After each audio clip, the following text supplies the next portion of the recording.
Hello friends, welcome back. This is Jagdish and you are watching Shipra Institute of Language and English Teaching channel. Dear friends, मैं आपके लिए कोरिलेटिव्स के use पर एक video upload कर चुका हूँ। आज का ये वीडियो कोरिलेटिव्स पर मेरा सेकंड वीडियो होगा। उम्मीद है आपको सेकंड पार्ट भी पसंद आएगा। इस वीडियो लेक्चर में मैं आपको 5 कोरिलेटिव्स और सिखाऊंगा। तो चलिए without wasting any time let's get started. चलिए पहले सीखते हैं कोरिलेटिव टू या सो दैट।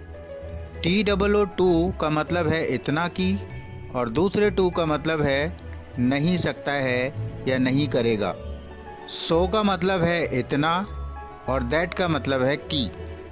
तो चलिए एग्जांपल्स देख लेते हैं। आप टू और सो दैट के यूजेस में फ़र्क समझिएगा।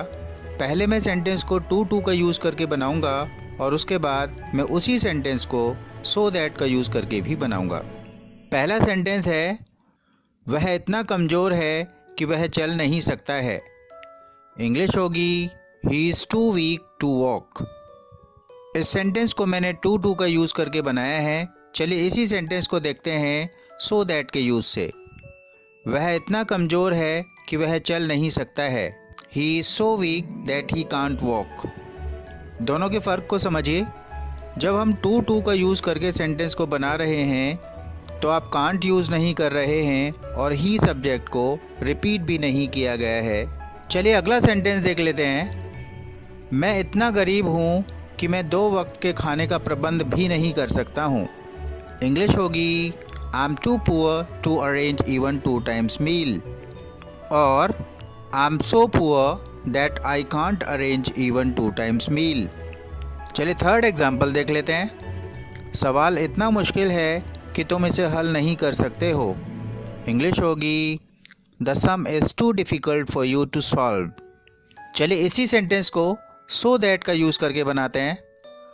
The sum is so difficult that you can't solve it. चलिए अगला सेंटेंस देखते हैं। वह इतना कमज़ोर है कि वह परीक्षा पास नहीं कर सकता है। इंग्लिश होगी he is too weak to clear the exam, और He is so weak that he can't clear the exam। चलिए आज के लिए सेकंड कोरिलेटिव सीखते हैं। लेस्ट शुड। लेस्ट का मतलब ऐसा ना हो और शुड का मतलब यहाँ पर की होगा। लेस्ट शुड के कॉम्बिनेशन का हिंदी अर्थ होगा ऐसा ना हो कि। चलिए एग्जाम्पल्स देख लेते हैं। अपना समय बर्बाद मत करो, ऐसा ना हो कि तुम फेल हो जाओ। इंग्लिश होगी don't waste your time lest you should fail. चलिए अगला एग्जाम्पल देख लेते हैं। इतनी तेज मत दौड़ो, ऐसा ना हो कि तुम गिर जाओ। इंग्लिश होगी don't run so fast लेस्ट you should fall down. चलिए नेक्स्ट एग्जाम्पल देख लेते हैं। मैं कुछ नहीं बोला, ऐसा ना हो कि स्थिति बिगड़ जाए। I didn't speak anything lest the situation should take an ugly turn. चलिए नेक्स्ट एग्जाम्पल देख लेते हैं। अपना काम जल्दी से पूरा कर लो, ऐसा ना हो कि पापा तुम्हें डांटें। इंग्लिश होगी कंप्लीट योर वर्क क्विकली लेस्ट पापा शुड स्कोल्ड यू। चलिए आज के लिए थर्ड कोरिलेटिव सीखते हैं। थर्ड कोरिलेटिव है ऑल्दो येट। ऑल्दो का मतलब हालांकि और येट का मतलब फिर भी। चलिए एग्जाम्पल्स देख लेते हैं। हालांकि उसने मेहनत नहीं की, फिर भी उसने अच्छे अंक प्राप्त कर लिए। इंग्लिश होगी although she didn't work hard yet she got good marks. इस सेंटेंस को आप 2 का यूज़ करके भी बना सकते हैं। चलिए देख लेते हैं। शी गॉट गुड मार्क्स दो शी डिडंट वर्क हार्ड। इस सेंटेंस को 2 का यूज़ करके बनाने के लिए हमने सेंटेंस का पिछला पार्ट पहले लिया है और पहला पार्ट बाद में लिया है। चलिए अगला एग्जाम्पल देख लेते हैं। हालांकि वह भूखा था, फिर भी उसने कुछ नहीं खाया। इंग्लिश होगी although he was hungry yet he didn't eat anything. इस सेंटेंस को ऐसे भी बनाया जा सकता है ही डिडंट ईट एनीथिंग दो ही वॉज हंग्री। चलिए अगला सेंटेंस देख लेते हैं। हालांकि मैं गरीब हूँ, फिर भी मैं संतुष्ट हूँ। इंग्लिश होगी although I am poor yet I am satisfied. चलिए इसी सेंटेंस को 2 के यूज़ से सीखते हैं। 2 से बनाते हुए इस सेंटेंस में हम पिछला पार्ट पहले लेंगे और पहले का पार्ट बाद में कर देंगे। चलिए देख लेते हैं। आई एम सेटिस्फाइड दो आई एम पुअर। चलिए अगला एग्जाम्पल देख लेते हैं। हालांकि वह जानता है कि उसका बेटा गलत है, फिर भी वह उसका समर्थन करता है।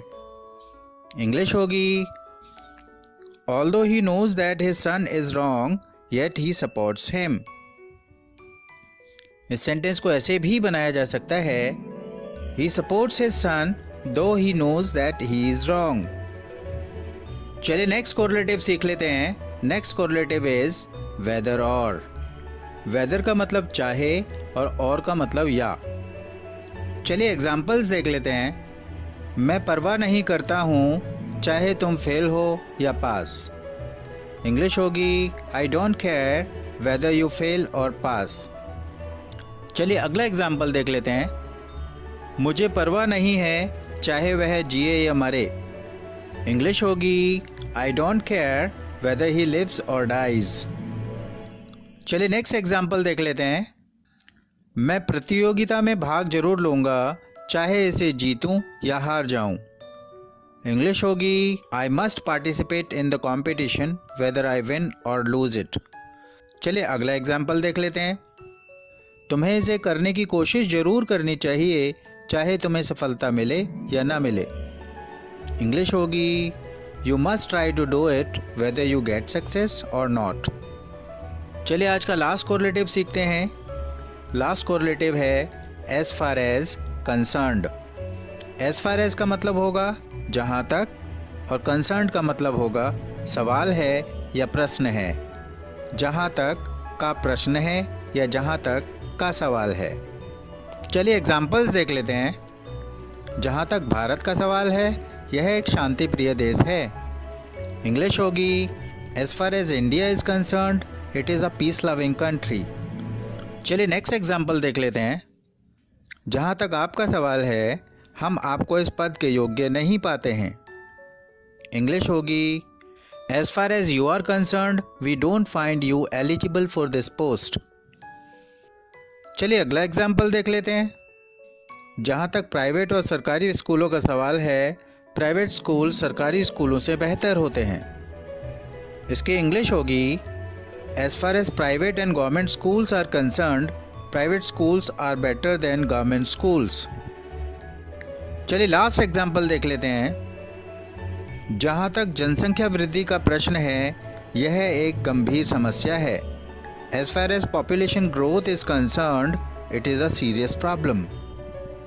तो चलिए इस वीडियो लेक्चर में 10 सेंटेंसेस देखते हैं सेल्फ प्रैक्टिस के लिए। पहला सेंटेंस है जहाँ तक तुम्हारे प्रदर्शन का सवाल है यह अच्छा नहीं था। प्रदर्शन के लिए परफॉर्मेंस शब्द का इस्तेमाल करेंगे। नेक्स्ट सेंटेंस है हालांकि उसे बहुत सी कठिनाइयों का सामना करना पड़ा फिर भी उसने शिकायत नहीं की। सामना करना के लिए फेस शब्द का इस्तेमाल करेंगे। बहुत सी कठिनाइयों के लिए मैनी डिफ़िकल्टीज़ का इस्तेमाल करेंगे। चलिए नेक्स्ट सेंटेंस देख लेते हैं। मैं परवाह नहीं करता चाहे तुम काम करो या खेलो। चलिए अगला सेंटेंस देख लेते हैं। वह इतना कायर है कि वह किसी का सामना नहीं कर सकता है। कायर के लिए कावर्ड शब्द का इस्तेमाल करेंगे। चलिए अगला सेंटेंस देख लेते हैं। जहाँ तक मीडिया का सवाल है उसे किसी भी राजनीतिक दबाव से मुक्त होना चाहिए। राजनीतिक दबाव के लिए पॉलिटिकल प्रेशर फ्रेज का इस्तेमाल करेंगे। चलिए अगला सेंटेंस देख लेते हैं। चाहे मैं जीऊँ या मरूँ तुम्हें कोई फ़र्क नहीं पड़ता है। चलिए नेक्स्ट सेंटेंस देख लेते हैं। आप न केवल अमीर हो बल्कि लोकप्रिय भी हो। लोकप्रिय के लिए पॉपुलर शब्द का इस्तेमाल करेंगे। नेक्स्ट सेंटेंस है इतनी ज़ोर से मत बोलो ऐसा ना हो कि कोई हमारी बात सुन ले। चलिए नेक्स्ट सेंटेंस देख लेते हैं। यह इतना मुश्किल है कि इसे कर नहीं सकते हैं। चलिए लास्ट सेंटेंस देख लेते हैं। हालांकि मैंने कोई गलती नहीं की फिर भी मेरे काम की तारीफ नहीं हुई। तारीफ करना के लिए अप्रिशिएट शब्द का इस्तेमाल करेंगे। इन सेंटेंसेस को बनाकर कमेंट बॉक्स में ज़रूर लिखिए। कोरिलेटिव्स के अपने चौथे वीडियो में मैं इन सभी सेल्फ प्रैक्टिस के लिए दिए गए सेंटेंसेस की ट्रांसलेशन करूंगा और उस समय आप अपने बनाए हुए सेंटेंसेस को मैच कर सकते हैं। फ्रेंड्स, अब विदा लूँगा इस वादे के साथ कि बहुत जल्दी अपने नेक्स्ट वीडियो लेक्चर में आपसे फिर से मुलाकात करूँगा। अपनी सेहत का ख्याल रखें। Bye bye.